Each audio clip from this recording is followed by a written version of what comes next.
Now to this, the sponsors of the MSCS takeover legislation firing back tonight at Shelby County Mayor Lee Harris. They accuse Harris of making false statements about the school intervention plan and its impact on teacher pay and health care benefits.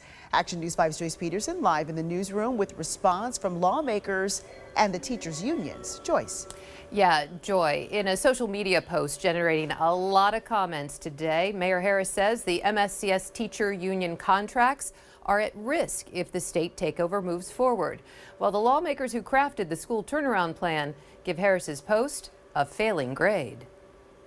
I don't know what the hell he's talking about. State Senator Brent Taylor, one of the sponsors of the MSCS takeover plan, says this post by Shelby County Mayor Lee Harris is filled with falsehoods. And I challenge him to find in the statute where any of those things are guaranteed to happen.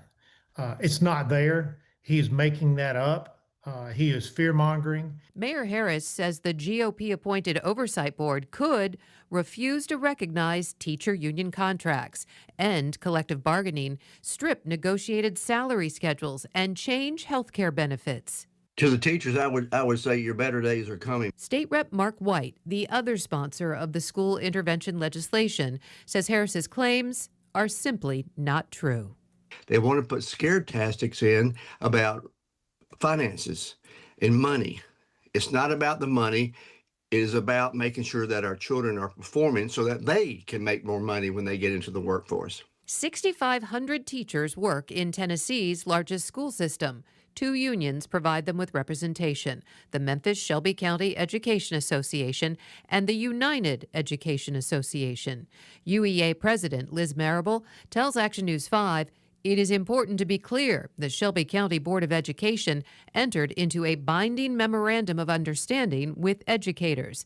That agreement remains in effect and continues to govern educator working conditions, pay structures, and professional expectations, regardless of the presence of a state oversight body. MSCEA President Charlotte Fields says what matters most is who is going to protect us and who is going to help us be successful.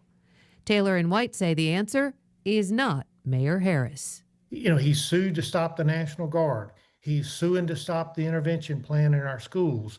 And it's almost like he wants higher crime and worse schools. We've gone this far. Let's get behind it and let's fix this. Why are you fighting something when you know that the system has not been working for the benefit of the child that's in the classroom? All right, as we always do, Action News 5 reached out to Mayor Harris's administration tonight and did not hear back. To read the full statement from the UEA, you can just log on to this story at actionnews5.com. Live in the newsroom, I'm Joyce Peterson, Action News 5.